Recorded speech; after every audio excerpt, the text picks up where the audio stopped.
Oriyama Karine is the daughter of a billionaire businessman, Oriyama Kazuki. She has been treated like a princess from a young age and knows little to nothing about the world outside her mansion. Karine has everything she wants, and her only dream is to marry a prince one day. On the morning of her 16th birthday, her personal bodyguard, Kaburaki, and the maids wake her up and carry her to the bathroom. Karine, who is still half asleep, doesn't realize she is being picked up. They bathe her and get her ready in her school uniform. After being pampered, she is told that she has received gifts from several billionaires from around the world, like Mark Zuckerberg and Bernard Arnault. She is then seated in her limo and driven to school like usual. On her way, her classmate and friend, Ebina Isuzu, brings her flowers. Like Karine, he also belongs to a wealthy family. He has had a crush on her for a long time, but she only thinks of him as a friend. At school, Karine hears the girls gush about a good-looking guy who has just been admitted to the school. She follows them to take a look at him herself. Like the other girls, Karine is also mesmerized by Nao Tsurugi's beauty. Watching him play football, she instantly feels attracted to him. Without thinking much about it, she walks to the field and is hit by the ball.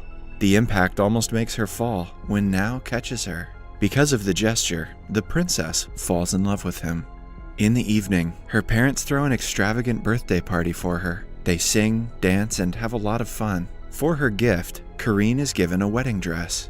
It turns out that a prophet had told her father that she is bound to get married the day after her 16th birthday. The husband will turn Karine into a better person and will provide her lifelong happiness. Karine refuses to marry anyone who is not Nao. She throws a fit, breaking the utensils and destroying the place, without letting her father explain himself. Only after he shows her the picture of her future husband does she realize that she is being married to Nao.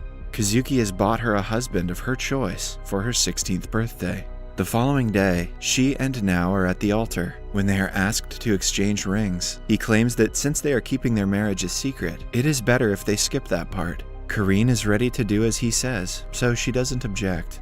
Since they are too young to be married, they have decided to not tell anyone at school. After the wedding, he brings her to his house that only has one bedroom that is the size of her closet at her mansion. She is told that she will have to adjust now that her husband is poor. Karine is skeptical about how two people are going to fit in the house, but she trusts her husband to make her feel comfortable.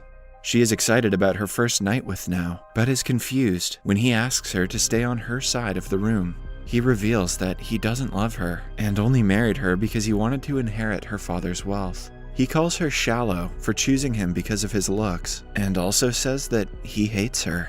Karine falls asleep, hoping that everything that happened was just a dream. When she wakes up the next day, it is already 10 a.m. She doesn't have a habit of waking up on her own, so she is late for school. The landlady tells her that Nao left early in the morning without her. Karine tries to take a shower, but doesn't know how to turn on hot water. Getting ready for school is difficult for her without the help of her maids. After struggling to do basic tasks the entire morning, she leaves for school, but gets lost on the way. After wandering around the city for hours, she reaches school when it is already over. Isuzu asks her where she had been all day, but Karine cannot tell him, because then she would have to explain that she got married. When she reaches home at night, a furious Nao is waiting for her to explain the mess she had made in the house. She cries about not knowing how to do simple tasks, which makes him feel bad for her. Starting the next day, he promises to help her get used to the new lifestyle. He teaches her to turn on hot water, to clean using a vacuum cleaner, and to cook instant ramen. In only a few days, Karine gets used to her new life. One day, she cooks a meal for him, which surprisingly tastes delicious. However, Nao soon finds out that she used almost half of their monthly allowance for the meal. As he starts to panic, Karine simply calls her father, Kazuki, to ask for money. The pair is called to the mansion, where they explain the situation to her father. He offers to help them, but Nao declines it. He wants to live on a budget and not take advantage of Kazuki's kindness. The parents are impressed by his wise words. I guess they forgot that he married into the family for their money.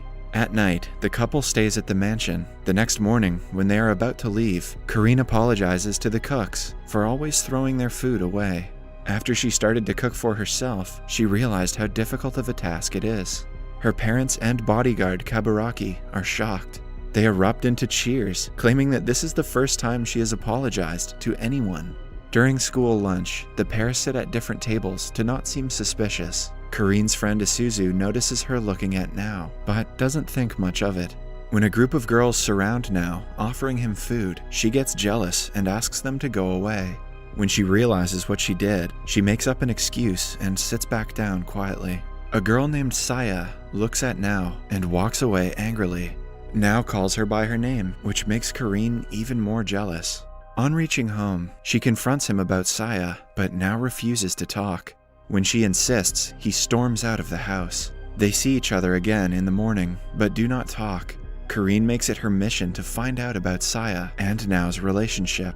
She hardly has to do anything because Saya approaches her during lunch break and asks her if she is dating Now. Kareen wants to tell her she is married to him, but she refrains from it. Saya assumes that they are dating and asks her to break up with him immediately. She claims that he is only dating her for money and will leave her once his school debt is paid. An innocent Kareen sees no wrong in dating someone for money. In fact, she is happy to give him some, since her father has a lot of it. Now listens to their conversation, delighted that Kareen didn't overreact. At home, he helps her dry her hair and is nicer in general. Kareen notices the change in behavior, but doesn't say anything. The next day, Now finds out that Kareen has been passing her tests with the help of her bodyguard and her friend Isuzu. Hence, he starts to tutor her every day. At first, Kareen struggles to keep up, but she soon gets the hang of it. She even takes notes in class, surprising her teacher and classmates. Now agrees to go on a date with her if she gets good grades, which encourages her to study harder. One day, she is in the library when Isuzu asks her if she is dating someone. Kareen tells him she just wants to get better grades, but he has started to suspect her. She gets an A on her next test and is overjoyed. While returning home, a crowd of men in black clothes kidnap her. They take her to Isuzu's mansion.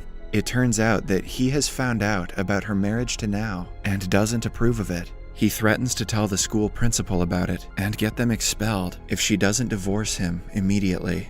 Kareen is left shocked. The guy she thought was her best friend turned out to be an obsessive lunatic. Later, she is in one of the rooms of his house when Now calls her. He has been looking for her all day and is worried. She tells him everything about what happened with Isuzu and asks him to come pick her up. Now doesn't think twice before coming to get his wife. He is welcomed by Isuzu's bodyguards, who do not let him see Kareen before talking to him. Isuzu knows that Now married Kareen for her money. He tells Now that he can never provide Kareen with the love and happiness she deserves. Having known Kareen since childhood, Isuzu knows everything about her dreams and aspirations. She wanted to dance with her significant other as a princess and wanted to have a grand wedding with hundreds of guests, but Now couldn't even give her that. Now, who has started to fall in love with her, realizes that she deserves someone like Isuzu who can fulfill all of her wishes. Isuzu asks him to divorce Kareen if he really cares about her. When Now later meets her, she asks him to come home. However, Now wants her to stay the night at her parents' house because his house has no electricity. She retaliates, but he agrees to go on a date with her tomorrow and calms her. The next day, they meet on a bridge and go to an aquarium where Kareen had always wanted to visit. Now compliments her outfit, making her blush. They eat several street foods, talk about different things, and run around on the beach. In the end, they sit down to talk. Kareen lists all the things that she has noticed about Now, like the fact that he hates the noise of utensils breaking. He reveals that his mother used to break stuff when she got mad, so he has developed a hatred for such noises. They promise to support each other for eternity and ring a bell on a shrine. Right after, Now suggests they get a divorce. Kareen returns home shocked and devastated. The next day, Now drops out of school and gets into a massive argument with his mother.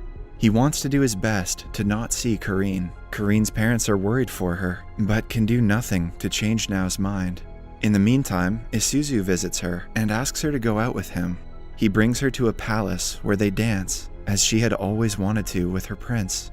Kareen enjoys his company, but knows that she would rather live in a tiny home with Now than in a palace. When they are done dancing, Isuzu proposes to her. Somewhere else, Kaburaki meets Now and gives him the divorce papers.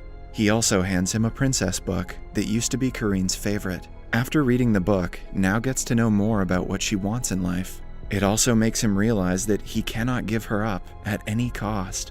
He runs to Isuzu's house, asking him to stay out of his and Kareen's relationship. He appears to be determined about winning her back. Isuzu tells him that Kareen refused to marry him because she is in love with Now. He wants her to be happy, even if it means helping her get back together with him. Now happily runs back to their house, knowing that Kareen would be there. The two finally meet each other and kiss. Kareen asks him if he likes her, to which Now replies that he has fallen in love with her. Cut to 5 years later, Kareen and Now are getting married yet again. This time, the church is filled with guests, and the two exchange rings. In the last scene, they kiss